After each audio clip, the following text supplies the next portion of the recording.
He sits in front of a microphone for hours at a time, talking to the most fascinating people on earth. Scientists, comedians, athletes, philosophers, whistleblowers, mavericks. They all come to his studio, and millions of people listen to every word. Joe Rogan has built an empire from conversations, amassed a fortune that most people can only dream of, and achieved a level of influence that rivals traditional media institutions. He has the perfect life, or so it seems. A loving family. Financial freedom beyond measure. The ability to say whatever he wants, whenever he wants, to whoever will listen. He can train with world champions, hunt elk in the wilderness, perform comedy to sold-out crowds, and wake up every morning without a boss to answer to. He is, by every conventional measure, living the American dream on steroids. But something has gone terribly, devastatingly wrong. Behind the laughter, behind the confident pronouncements and the alpha male posturing, behind the success and the influence and the Spotify millions, there is a tragedy unfolding that few people see. It's not one catastrophic event but a slow unraveling, a series of losses and compromises and betrayals. Some inflicted by others, many self-inflicted, that have left Joe Rogan at 58 years old facing a reality that all the money and fame in the world cannot fix. What you're about to discover will shock you. It will change how you see this man who has become one of the most recognizable voices in modern media. The tragedy of Joe Rogan isn't what you think it is. It's deeper, more personal, more heartbreaking than the controversies and the headlines. The truth will leave you breathless. Joseph James Rogan was born on August 11, 1967, in Newark, New Jersey, during one of the most turbulent periods in American urban history.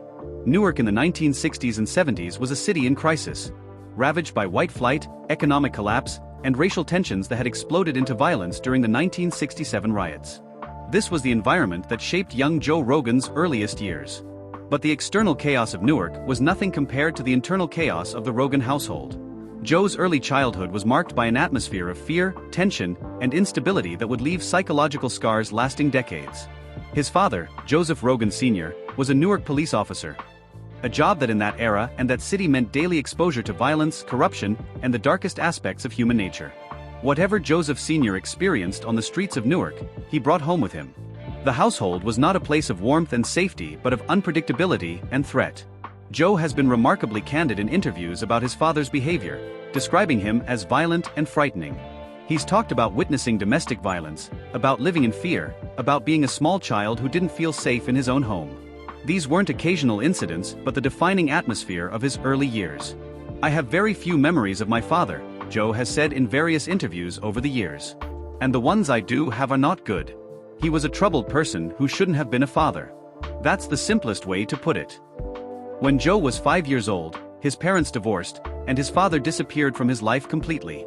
Not partially, completely. Joseph Rogan Sr. walked away and never looked back. No birthday cards, no phone calls, no child support, no acknowledgement that he had a son who might need him. For a 5-year-old boy, this abandonment is not a clean break that allows for healing. It's an open wound that shapes every aspect of personality development. Young Joe was left with fundamental questions that would haunt him. Why wasn't I worth staying for? What did I do wrong? What's wrong with me? Joe's mother, by all accounts, did her best.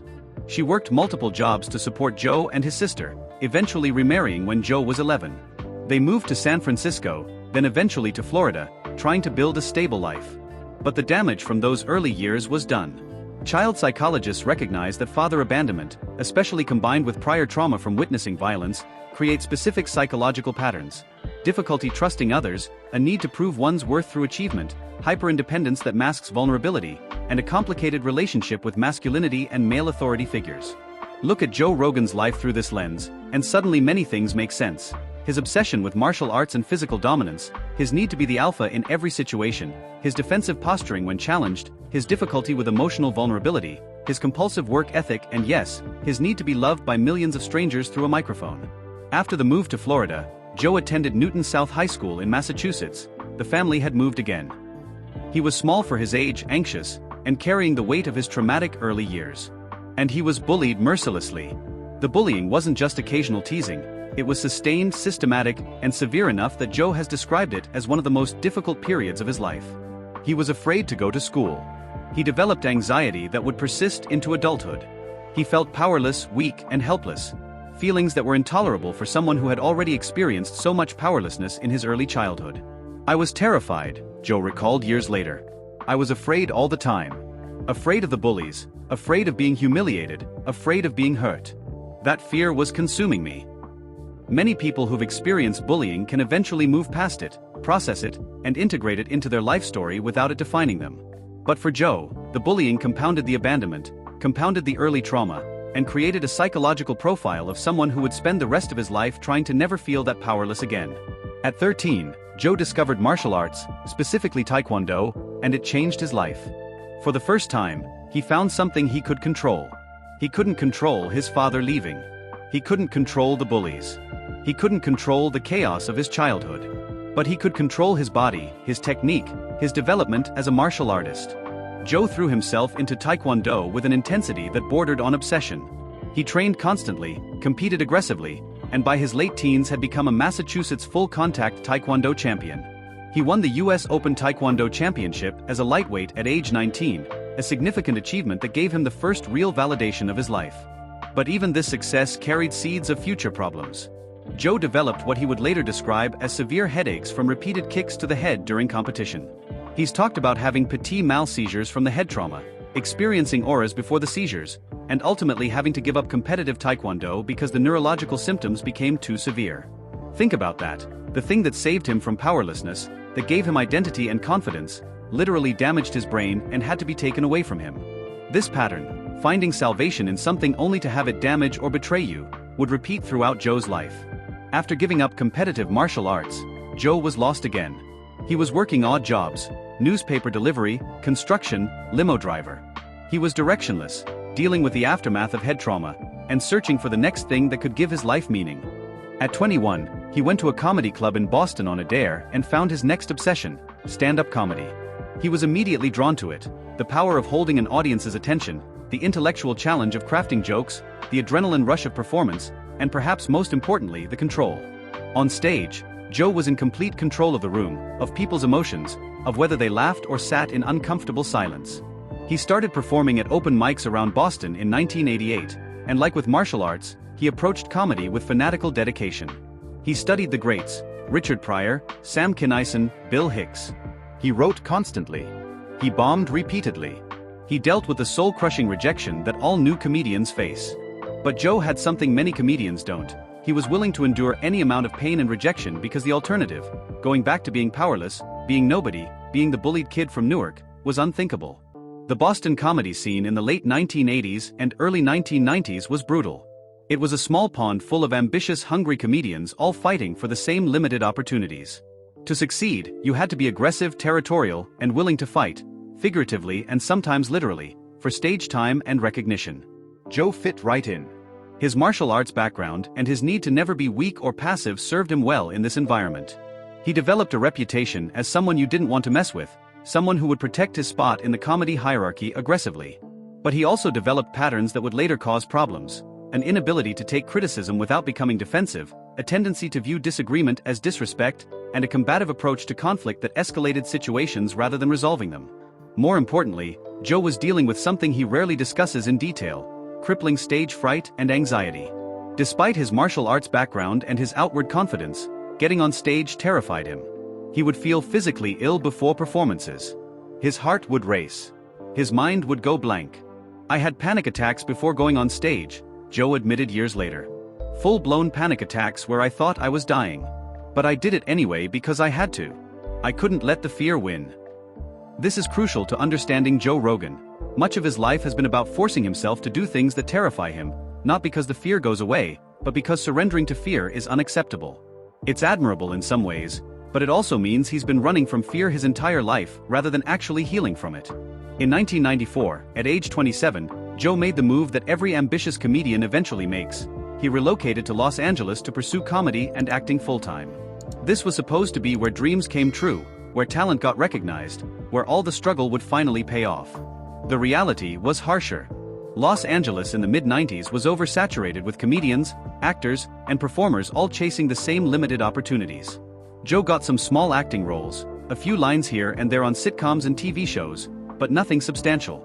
He was just another struggling comedian in a city full of them. He lived in a small apartment, drove a beat-up car, and often didn't know where his next paycheck would come from. Friends from this era remember Joe as intensely focused, almost frighteningly driven, but also struggling with the uncertainty and the constant rejection. More concerning, Joe was dealing with deeper issues that he kept hidden. The anxiety was getting worse. He was using marijuana heavily to self-medicate. He was isolated, spending most of his time either writing comedy, training martial arts, or getting high alone in his apartment. Those were dark years, one friend from that period recalled. Joe acted confident, but you could see he was struggling. He was anxious all the time, paranoid about his career, worried that it might never happen for him. In 1995, Joe landed the role that would change his life: Joe Gorelli, the eccentric electrician and conspiracy theorist on NBC's News Radio. It was a breakthrough role on a network sitcom, the kind of opportunity that most struggling actors only dream about. For 4 seasons, from 1995 to 1999, Joe was part of an ensemble cast that included Dave Foley, Stephen Root, Maura Tierney, Andy Dick, and the legendary Phil Hartman. The show was critically acclaimed, and Joe's character became a fan favorite. He was finally making real money, getting recognized, living the dream. But tragedy struck in May 1998 when Phil Hartman, Joe's friend and castmate, was murdered by his wife in a murder-suicide. Hartman had been not just a colleague but a mentor to Joe, someone who had helped him navigate the entertainment industry and develop his comedic skills. Hartman's death devastated Joe and the entire News Radio cast. The show tried to continue for one more season but was cancelled in 1999. Joe has said that the joy of being on the show died with Hartman, that the tragedy poisoned something that had been a purely positive experience. This was Joe's first major professional success, and it ended in trauma and loss. The pattern continued: find something meaningful, invest deeply in it, have it taken away or destroyed. The psychological impact of this pattern repeating is cumulative. Each loss makes the next one hurt more and makes it harder to fully invest in anything new. After News Radio ended in 1999, Joe faced a crossroads. He was 32 years old, had tasted success, and now had to figure out what came next. He continued doing stand-up comedy, but he wasn't quite at the elite level yet. He auditioned for acting roles but was often passed over. He taught martial arts to pay bills. These were years of uncertainty and soul-searching. Joe was good at multiple things: comedy, acting, martial arts commentary, but hadn't found the thing that would define him. He was restless, anxious about his career trajectory, and dealing with the aftermath of Hartman's death. He also got married during this period. In 2009, Joe married Jessica Ditzel, a former cocktail waitress and model. They would eventually have 2 daughters together, and Joe would help raise Jessica's daughter from a previous relationship. But even this positive development carried complications that would emerge later. Friends from this period described Joe as increasingly intense, almost desperately driven to succeed at something, anything, that would give him the security and validation he craved. He was working constantly, training obsessively, and putting enormous pressure on himself to break through to the next level. The opportunity that came next would provide financial security, but would also compromise something essential about who Joe wanted to be. In 2001, Joe was offered the hosting job on a new NBC reality show called Fear Factor. The premise was simple: contestants would face their fears by doing dangerous, disgusting, or terrifying challenges for prize money.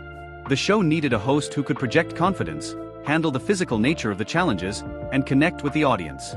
Joe was perfect for the role in many ways. He was physically fit, comfortable with danger from his martial arts background, and had the comedic timing to make the show entertaining. But there was a problem: hosting Fear Factor was not artistically fulfilling. It wasn't comedy, it wasn't acting, it wasn't martial arts, it was being a game show host on a reality TV program. For someone like Joe, who had always taken pride in his artistic integrity and had looked down on performers who sold out, taking the Fear Factor job was a compromise. It paid extremely well, reportedly around $100,000 per episode, but it wasn't the kind of work that earned respect in the comedy community. Joe has been honest about his ambivalence toward Fear Factor. In numerous interviews, he said he took the job purely for money, that he wasn't proud of it, that it was a means to an end. He's described watching people eat animal genitalia and thinking, "What am I doing with my life?" But here's the tragic irony: Fear Factor made Joe Rogan a household name. Millions of Americans who had never heard of him as a comedian or seen News Radio now knew him as that guy from Fear Factor. His identity became tied to something he didn't respect, something he did purely for a paycheck. The comedy community, particularly the comedians Joe respected, viewed Fear Factor with disdain. It was reality TV, it was lowbrow entertainment, it was the opposite of artistic integrity. Joe felt the judgment, even if it wasn't always explicitly stated. More painfully, Joe judged himself. He was making more money than he'd ever made, achieving fame and recognition, but he felt like a fraud. He was the guy from Fear Factor, Not Joe Rogan the comedian, not Joe Rogan the artist. He had become successful by compromising his values, and that success felt hollow. "I felt like a prostitute," Joe said in one interview years later. "I was doing something I didn't believe in for money. That eats at you. It eats at your soul." This internal conflict manifested in various ways. Joe became more aggressive in defending his comedy credentials, more insistent that Fear Factor didn't define him, more combative with anyone who reduced him to the Fear Factor guy. The defensiveness revealed the wound. He was ashamed of the thing that had made him famous and financially secure. Fear Factor ran from 2001 to 2006, then again from 2011 to 2012. During those years, Joe made millions of dollars. He bought a nice house, expensive cars, could afford any training or equipment he wanted. He achieved the financial security that had eluded him for most of his adult life. But the cost was spiritual and psychological. Joe had always defined himself by his integrity, his unwillingness to compromise, his dedication to craft over commerce. Fear Factor forced him to confront uncomfortable truths about himself. He wasn't above selling out. Money did matter to him. He was willing to do work he didn't respect if the price was right. These realizations created a crisis of identity. If Joe Rogan could be bought, if he could compromise his values for money, then who was he really? Was he the principled artist he claimed to be, or was he just another performer willing to do whatever it took to succeed? This crisis would drive much of Joe's behavior in the coming years. His aggressive defense of his authenticity, his need to prove he couldn't be compromised, his insistence that he was somehow different from other sellouts even though he had objectively sold out. By the mid-2000s, Joe Rogan was living a contradiction: publicly successful, financially secure, famous, but privately struggling with shame, identity crisis, and the sense that he had betrayed his own values. He was making money from Fear Factor while telling himself and others that he was really a comedian and martial arts expert who just happened to host a reality show. In December 2009, Joe started a podcast called The Joe Rogan Experience with his friend Brian Redban. The initial concept was simple.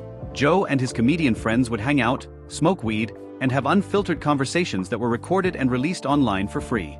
There was no business plan, no monetization strategy, no grand vision. It was just Joe doing what he enjoyed, having long, rambling conversations with interesting people about topics that fascinated him.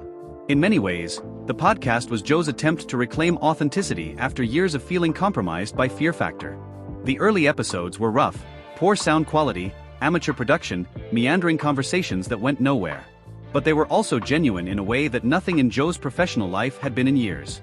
He wasn't performing, wasn't hosting, wasn't being Joe Rogan the celebrity. He was just being himself, curious and unfiltered. The podcast grew slowly at first, then explosively. By 2011, it was one of the most popular podcasts in the world. By 2015, it was getting millions of downloads per episode. Joe had stumbled onto something that would change not just his life but the entire media landscape. What made the Joe Rogan Experience unique was its format: long-form conversations, usually 2 to 3 hours, with no commercial breaks and minimal editing. Guests could speak freely, go deep into topics, and show sides of themselves that traditional media interviews never captured.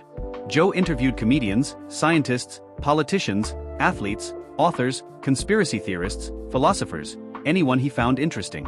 The conversations were unpredictable, sometimes brilliant, sometimes nonsensical, but always authentic. Listeners felt like they were getting unfiltered access to real discussions, not PR-approved talking points.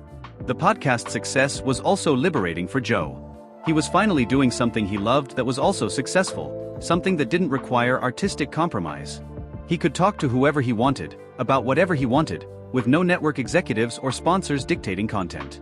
It was pure creative freedom combined with massive commercial success. But this success carried seeds of future problems. As the podcast grew, so did Joe's influence. He went from being a comedian with a podcast to being one of the most influential media figures in the world. That influence came with responsibilities and consequences that Joe was unprepared for and perhaps unwilling to accept. In May 2020, Joe signed an exclusive licensing deal with Spotify reportedly worth over $200 million. It was one of the largest podcast deals in history, cementing Joe's status as a media mogul and making him one of the highest-paid entertainers in any medium. The deal made financial sense, but it also represented another compromise. The podcast would move to an exclusive platform, episodes would be subject to Spotify's content policies, and Joe would lose the complete independence he had enjoyed. He was, in effect, selling the thing that made the podcast special, its absolute freedom, for a massive payday. Joe defended the deal, insisting he would retain editorial control and wouldn't be censored. But almost immediately, problems emerged. Spotify quietly removed certain episodes, reportedly those featuring far-right figures or controversial content.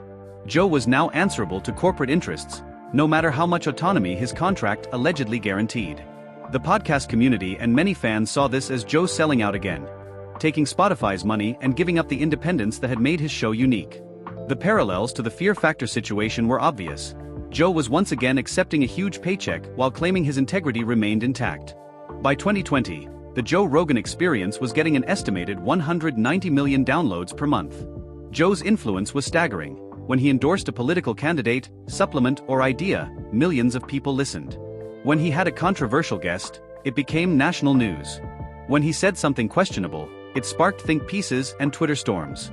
But Joe seemed unprepared for and unwilling to accept the responsibilities that came with this level of influence. He continued to treat the podcast as a casual conversation between friends, seemingly oblivious to or unconcerned about the real-world impact of his words. When he gave a platform to conspiracy theorists, they reached audiences of millions. When he questioned vaccines or spread medical misinformation, it potentially influenced public health outcomes. When he made offensive comments, they couldn't be dismissed as just jokes because he had become more than a comedian. He was a media institution. Joe's response to criticism about his responsibility was defensive and dismissive. He insisted he was just a comedian having conversations, that people should think for themselves rather than listening to him, that his podcast was just entertainment. These were convenient deflections that ignored the obvious reality. Millions of people did listen to him, did trust him, and were influenced by his words. Those close to Joe during this period noticed the psychological toll of his massive influence. He became more paranoid about being misunderstood or misrepresented. He grew defensive about criticism. He started surrounding himself almost exclusively with people who agreed with him or at least wouldn't challenge him strongly. The podcast studio, once a space for free-flowing conversation, became increasingly an echo chamber. Joe interviewed more and more people from similar ideological perspectives, had fewer genuinely challenging conversations, and seemed less curious about views that contradicted his own. Friends who had appeared on the podcast dozens of times noticed they were being invited less often if they had publicly disagreed with Joe. The loyalty test became implicit. You could be part of Joe's circle if you didn't challenge him too directly. If you did, you gradually faded from the rotation. This was tragic because the best version of Joe Rogan had been the curious, open-minded guy willing to explore any idea.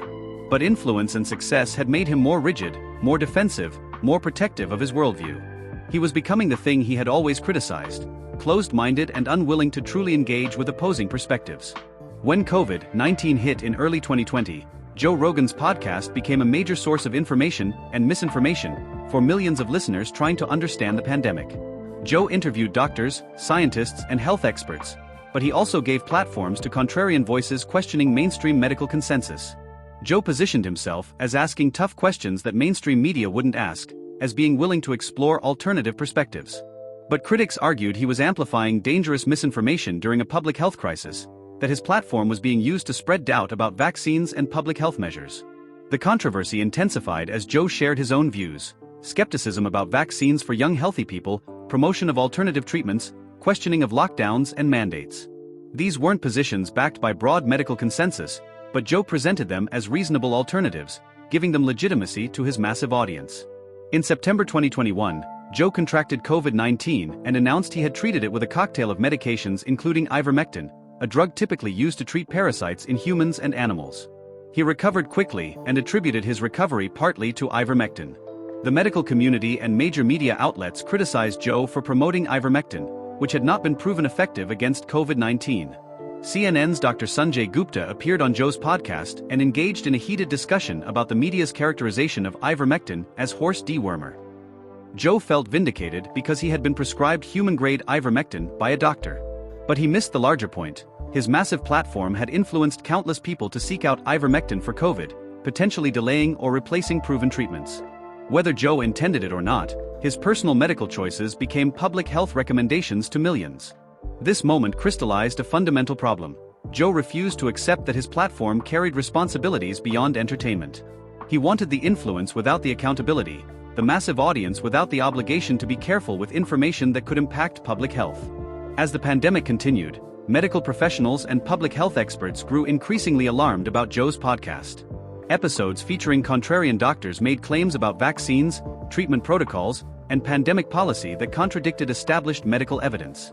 In January 2022, 270 doctors, scientists, and healthcare professionals signed an open letter to Spotify asking the company to implement a misinformation policy. They specifically cited Joe's podcast as spreading false and societally harmful assertions about COVID-19. The letter detailed specific episodes and claims that contradicted scientific consensus, potentially putting lives at risk. Joe's response was defensive. He insisted he was just having conversations, asking questions, exploring different perspectives. He refused to acknowledge that platforming misinformation to 11 million listeners per episode was qualitatively different from casual conversation. Some of Joe's most controversial pandemic episodes featured doctors with contrarian views. Dr. Robert Malone, who spread vaccine misinformation, Dr. Peter McCullough, who made false claims about vaccine dangers, and others who used medical credentials to lend authority to fringe positions. These guests weren't random conspiracy theorists. They were doctors, which gave their claims credibility. Joe presented them as brave truth-tellers being silenced by mainstream medicine, a narrative that fit his anti-establishment worldview but ignored why their views were rejected by the broader medical community. The problem wasn't that Joe interviewed people with different perspectives, it was that he lacked the expertise to effectively challenge false medical claims. When a doctor made statements about vaccines or treatments, Joe would nod along, rarely pushing back, giving the impression these views had merit even when they were medically dangerous. Former friends and colleagues watched these episodes with growing alarm. Joe was using his platform to spread information that could literally kill people, and he seemed either unaware or unconcerned about the consequences. In February 2022, just weeks after the medical misinformation controversy, another crisis emerged, potentially even more devastating. A video compilation surfaced showing Joe using the N-word repeatedly across multiple podcast episodes spanning several years. The 6-minute compilation, created by singer India Ari and shared widely on social media, showed Joe using the racial slur casually in various contexts. Sometimes he was quoting others, sometimes discussing comedy, but the frequency and casualness of his use of the word was shocking even to many longtime fans. The video went viral immediately, generating millions of views and becoming a major news story. Major media outlets covered it extensively. Social media erupted with calls for Spotify to drop Joe's podcast. The optics were devastating. Not a single instance that could be explained or contextualized, but a pattern of behavior spanning years. Joe responded with another Instagram video, this one significantly more contrite than his COVID response. Looking visibly shaken, he apologized specifically for using the N-word, calling it the most regretful and shameful thing he's had to address publicly. I know that to most people, there's no context where a white person is ever allowed to say that word, never mind publicly on a podcast, Joe said. And I agree with that now. I haven't said it in years. He acknowledged that even in context, quoting others or discussing comedy, his use of the word was wrong. He expressed genuine remorse and embarrassment. The apology felt more authentic than his COVID response, perhaps because the evidence was so damning and undeniable. But the apology also raised questions. Why had it taken public outrage for Joe to recognize the problem? Why had none of his friends or colleagues confronted him about this language over the years? How had he been comfortable using racial slurs well into his 50s? In the aftermath of both controversies, Spotify quietly removed dozens of Joe Rogan Experience episodes from its platform. The company never officially announced the removals or explained which episodes were taken down or why. Observers noted that many removed episodes featured far-right guests, conspiracy theorists, or instances of Joe's most offensive language.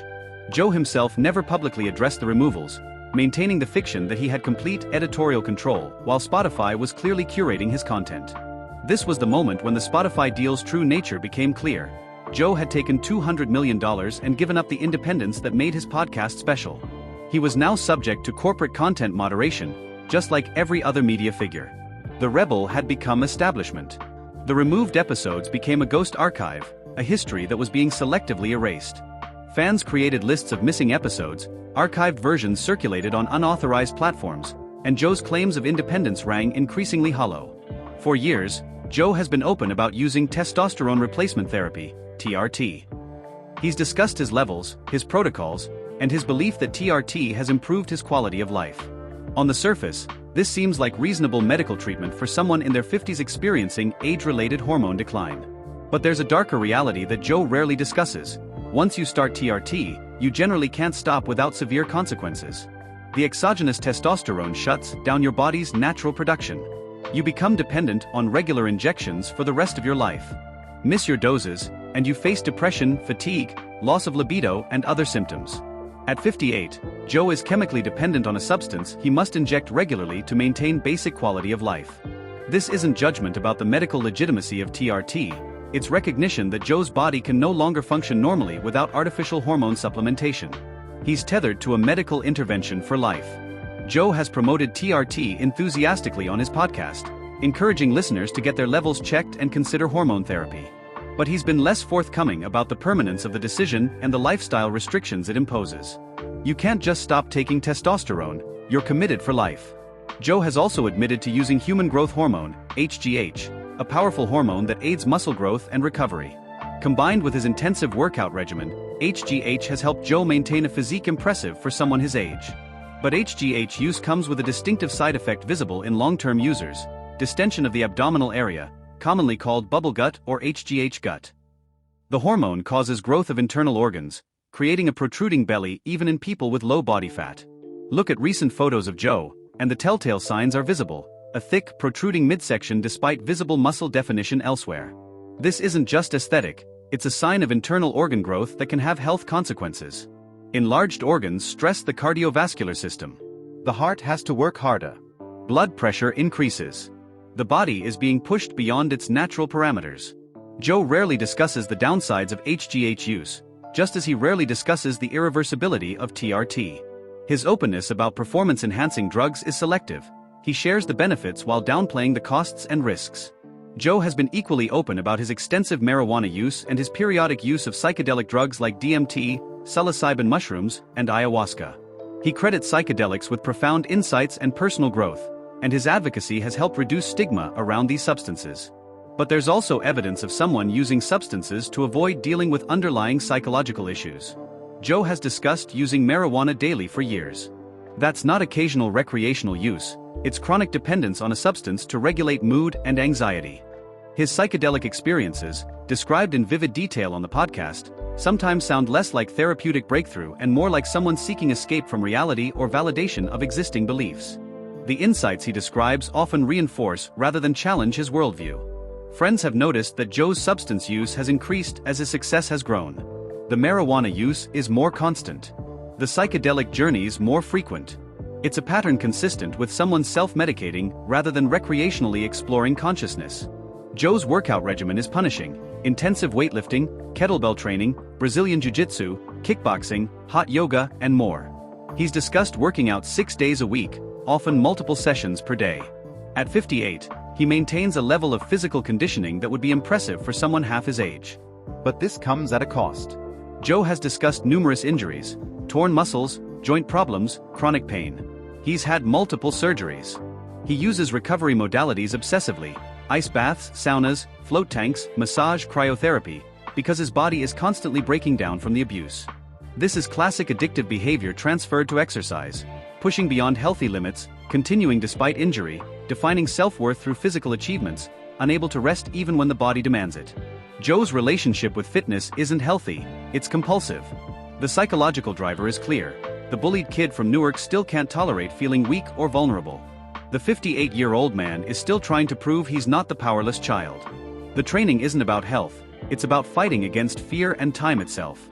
Despite all the TRT, HGH, intensive training and recovery protocols, Joe's body is aging. He's mentioned increasing injuries, longer recovery times, chronic pain issues. His hearing has been damaged by years of loud music and fighting commentary. He experiences tinnitus, constant ringing in the ears, from accumulated noise exposure.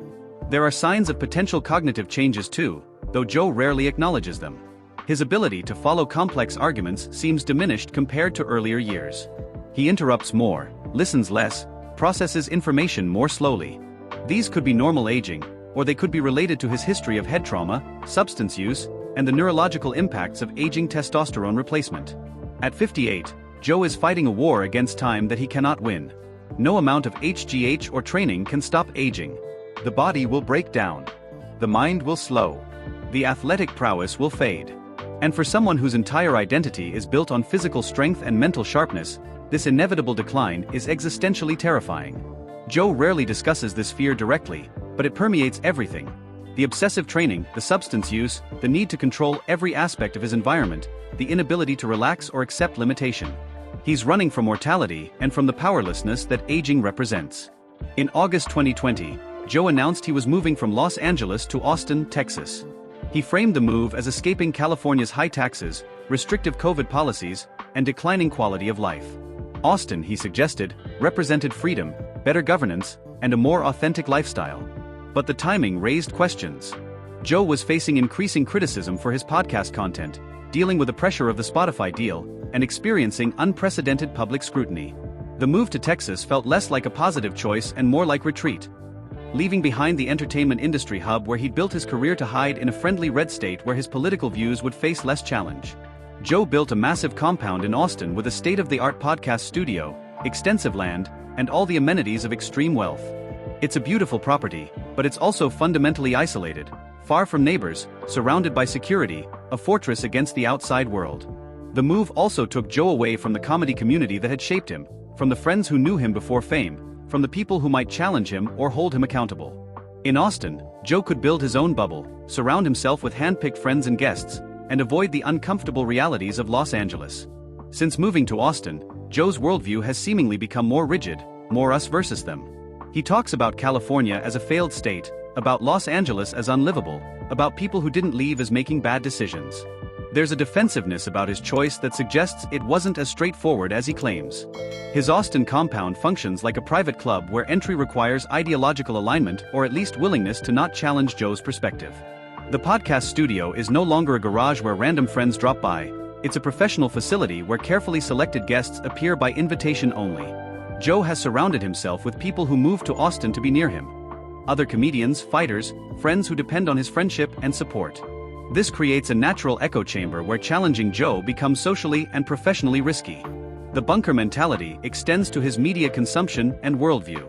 Joe increasingly voices conspiracy theories, distrust of mainstream institutions, and belief that he's being targeted by forces trying to silence him. The persecution complex is growing even as his wealth and influence reach new heights. As Joe's success has grown, so has his paranoia.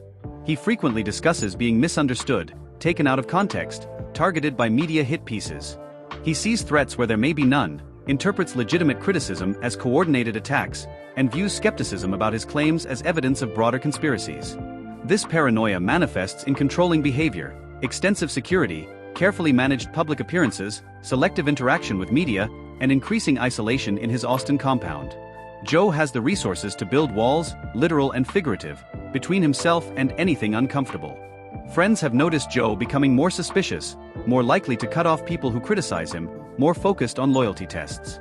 The trauma of his childhood, abandonment, bullying, instability, combines with the pressures of fame to create someone who trusts very few people and constantly looks for threats. The tragedy is that Joe's paranoia is somewhat justified. He does face real criticism, real scrutiny, real consequences for his actions. But his response, withdrawal, defensiveness, surrounding himself with yes-men, makes the problem worse, creating the very isolation and echo chamber that enables his worst impulses.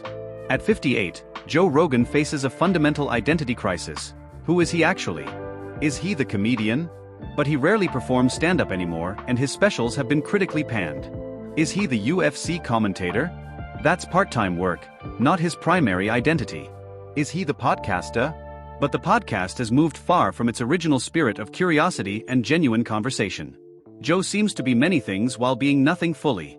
He's not the best comedian, fighter, interviewer, or thinker.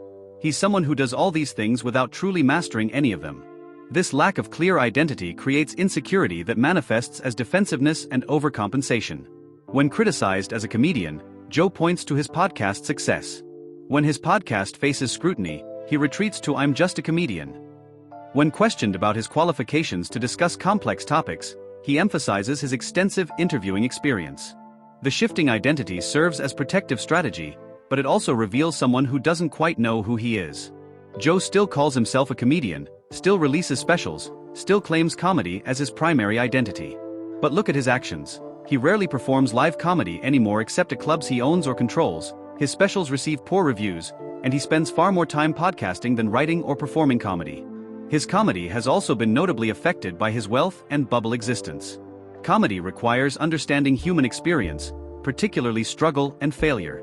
But Joe's life is so removed from normal experience, living in a compound, traveling by private jet, surrounded by employees and yes-men, that he's lost touch with the human experiences that fuel great comedy.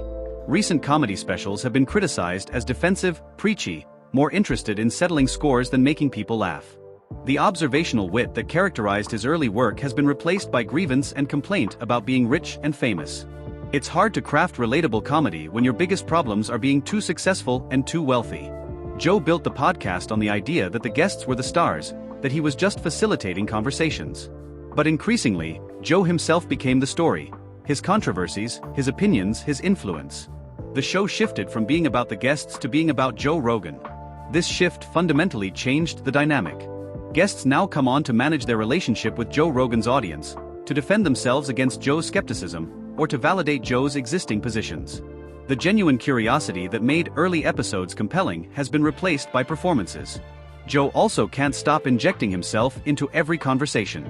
He interrupts more, redirects topics to his pet issues, tells the same personal stories repeatedly.